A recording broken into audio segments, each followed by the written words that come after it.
Right now on Denver 7 News, the Avs are in, taking their first trip to the Stanley Cup Finals in 2 decades. How the city of Denver is getting ready for a championship series. Districts are trying new creative ways to recruit to solve teacher shortages. The student teachers that some schools are bringing in, you might not expect. And you might not feel like your home could be impacted by a wildfire, but more people are becoming at risk. Well, you need to know about wildfire insurance. And the family of a cyclist hit and killed by an impaired driver is finally getting some closure. We have an update on that driver's sentencing. Thanks so much for watching Denver 7 News at 4. I'm Jason Grenauer. We start tonight with the Colorado Avalanche. Game 4 winners, Oilers sweepers, Western Conference champions, the first team headed to the Stanley Cup Final. After that thrilling win last night, the team is now back in Colorado to take a breath after having this to say today. We know that the biggest task is still yet to come, and you're going to have to play the other best team in the league. Advancing has been great, but it hasn't been our goal from the start. You know, winning the whole thing has been, and our guys are focused on that and seem like they're determined, and now we'll get some much needed rest. I'm not here to take credit or brag, but this is how I started this newscast just last night, calling that Avs sweep. So basically, you're welcome, Colorado. Now that energy, that electricity still left over from last night. I didn't sleep that much, but also it's looking forward and the fact that Denver will host the Stanley Cup Finals in just a matter of days. So let's bring in Denver 7's Ivan Rodriguez, who is live outside Ball Arena. Ivan, I know I am, but the fans you talk to, beyond pumped up today. Jason, I spent most of the afternoon walking around downtown talking to fans, and people are excited for the Stanley Cup Finals to be played here and possibly won here for the first time in more than 20 years. We were walking around the 16th Street Mall and decided to step inside a sports fan store. And as we walked in, employees were in the process of taking brand new Western Conference champ shirts out of the box. It didn't take very long after that for fans to come in and buy that very same shirt. We spoke with the regional manager who tells us it's an exciting time for the city of Denver and Avs fans. I think the downtown just business and flow has been coming back. And I think something like this is a great addition to that, just to continue to get people coming down, going to the restaurants, going to the bars, shopping in the downtown area. We'll see what the tourism impact is, but I imagine we'll get additional traffic in the downtown area because of this event. Now, coming up on Denver 7 News at 5, we'll tell you more about those early plans the city has as the Stanley Cup Finals approach. For now, live outside Ball Arena, Ivan Rodriguez, Denver 7. Thank you. Now, who will the Avs play for the Cup? Well, that's to be determined. They're waiting on the winner of the New York Rangers and Tampa Bay Lightning series. The Lightning are the 2-time defending Cup champions. New York leads that series, though, 2-1. Game 4 is tonight. And if you want to try to get a ticket to Game 1 of the Stanley Cup Finals, it's going to cost you a pretty penny. And that's just for the cheap seats, or in this case, the cheapest seats. We checked prices on Ticketmaster. At last check, the cheapest ticket price is $900. Keep in mind that price is before fees and for the seats in the 300 level or the upper deck. In the lower level down near the ice, we saw some tickets at more than $7,000 a piece. You can expect those prices to just keep climbing. And don't forget, you'll be able to watch the Stanley Cup Finals right here on Denver 7. We'll have more coverage of the Avs' trip to the finals throughout the day, on air, online, and on the Denver 7 Plus app. Well, it's a weather action day today as well. That's because of a severe thunderstorm watch for pretty much all of eastern Colorado. There's also some warnings out there on the map, so let's get right over to Chief Meteorologist Mike Nelson with the forecast. Thanks, Jason. Most of the storms are east of Denver, but we may not be out of the woods here in the metro area until about mid-evening. Still some clouds building off to the west.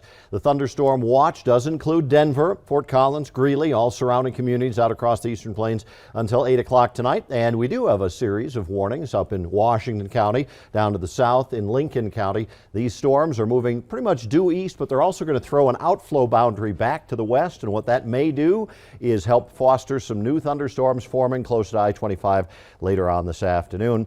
We have some weather watchers out there. Those are turkey vultures in Akron that are sitting on the Viera wireless communication tower looking at that big severe thunderstorm just to the south of Akron. So here are our headlines. Severe storms will be possible till about 8 o'clock tonight, partly cloudy overnight. Less storms coming up for tomorrow, a quieter day, but hot dry weather coming up for the weekend. I'll have the full 7-day in a few minutes. All right, Mike, thank you. A judge will sentence a man today convicted of killing a cyclist while driving under the influence. Ryan Scott Montoya pled guilty to vehicular homicide earlier this year. He hit and killed Gwen Inglis, a national cycling champion, last May in Lakewood while she was out riding her bike. Inglis' family says they don't hold any hate in their hearts. We don't hate him. And that is strange to people because they say, don't you just hate him for what he did? Kind of doesn't matter in some ways just because Gwen's gone, and I don't think there's a magic number that would seem like enough. The sentencing hearing for Montoya is happening right now. We have a reporter there in the courtroom. Because of a deal reached by both sides, the maximum sentence he can get is 8 years in prison. Originally, he faced up to 12 years. Well, a new coronavirus vaccine may be on the market soon. Today, FDA advisors voted to issue emergency use authorization for Novavax's COVID vaccine. That shot was found to be 90% effective among adults 18 to 65 and about 80% effective for adults over 65.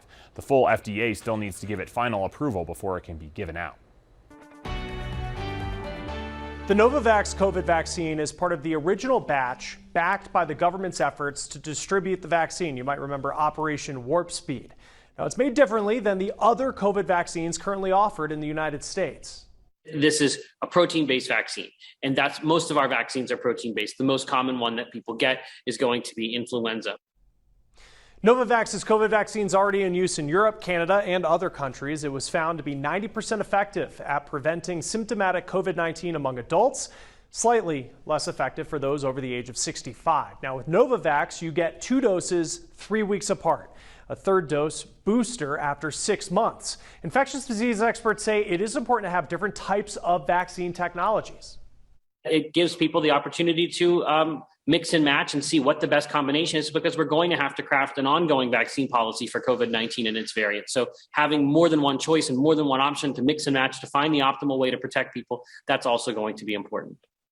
There has been a lot of misinformation around the mRNA technology that is used in Pfizer and Moderna's shots, and experts are hoping that Novavax will entice vaccine holdouts. So when you have a more traditional vaccine, then that talking point of the anti-vaccine movement evaporates. Novavax has also said its vaccine can stay stable at refrigerator temperatures longer and may be better tolerated than those mRNA shots. Novavax plans to seek expanded authorization for use in adolescents and as a booster option regardless of the vaccine you receive first. The company does plan further testing in younger children soon. An 11-year-old girl who survived the shooting inside Robb Elementary is among those supposed to testify before Congress tomorrow. The 4th grader is still healing from physical wounds from being hit by bullet fragments as well as trauma, according to her father. The House Oversight and Reform Committee will also hear from others impacted by the Uvalde and Buffalo mass shootings. The purpose of the hearing is to examine solutions to gun violence. Meanwhile, various organizations representing school teachers, counselors, psychologists, social workers, and parents are calling on Congress to act. They want to pass what they call common sense gun laws. In a letter published to USA Today, it says, in part, no more short-lived outrage, no more empty promises. Also points out that gun violence is a public health crisis and says arming educators is not the answer. Well, there is a shortage of election poll workers right now, many deciding not to return to the job. A lot of individuals were attacked for doing their civic duty of actually working polls and making sure people could vote. Why some poll workers say despite all of this, they are pushing for others to join them. Plus, another Texas favorite is opening up in our state. A look at the first Buc-ee's gas station in Colorado next.